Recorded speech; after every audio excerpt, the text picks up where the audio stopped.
But that permeability has also led, in recent years, to alarming declines.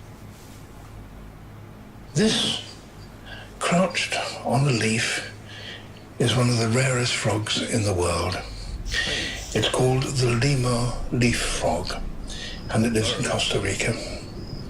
Once it was widespread there, but today it's been reduced to a very small area.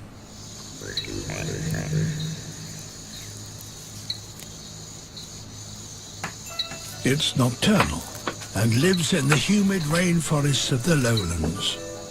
Unusually for a leaf frog, it has no webbing between its toes, and its stick-like legs give it a very distinctive walk.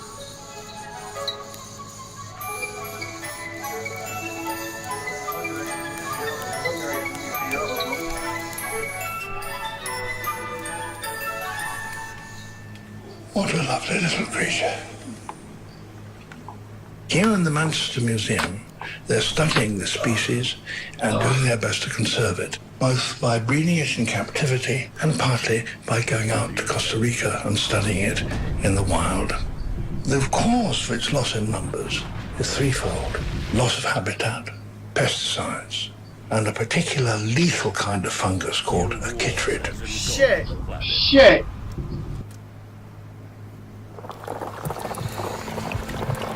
The fungus causes the cells in a frog's skin to suddenly multiply, so that the outer layers thicken. That blocks the flow of essential salts through the skin. The muscles then can't function properly, and eventually the heart simply stops beating.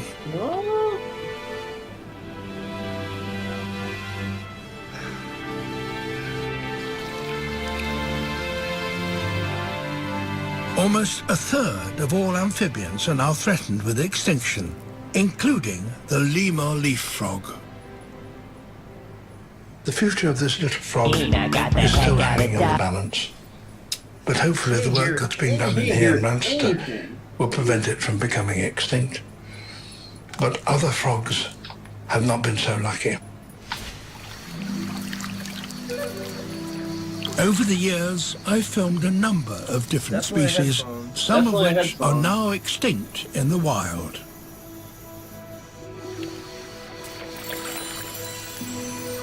The waving golden frogs we filmed in Panama belonged to one of the last remaining populations. The chytrid fungus was already spreading up from South America, so when we had finished, scientists collected all they could find and took them to specially sterilized breeding centers to keep them in safety until such time, if ever, the fungus disappears and they can be reintroduced to their original home.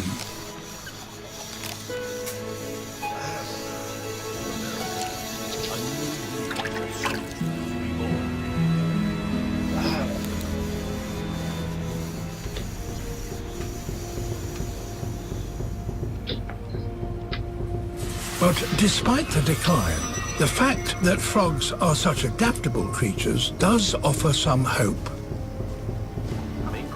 Some species, after all, manage to survive in places that might seem to spell certain death for creatures with moist skins.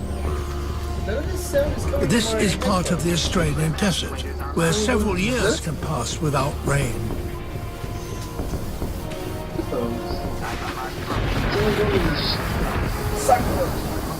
It's a great relief when at last the drought breaks.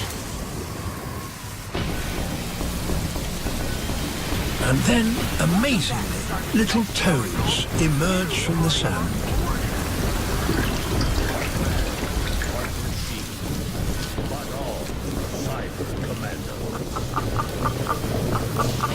Numbers of them appear almost simultaneously. They have specially large legs to help them dig, which gives them their name, spadefoots.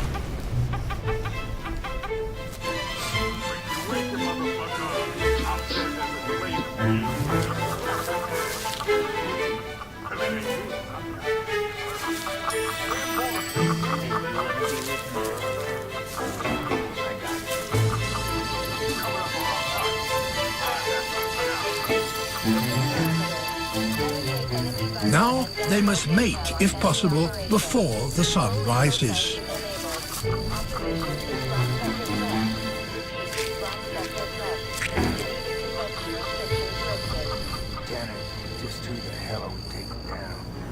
The desert dries very quickly, even after the heaviest of storms.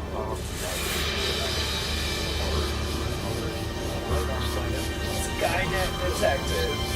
Now any Skynet water on the detective. surface will evaporate instantly. But the toads are already retreating and will soon be back underground. It really is a miracle that they're here at all.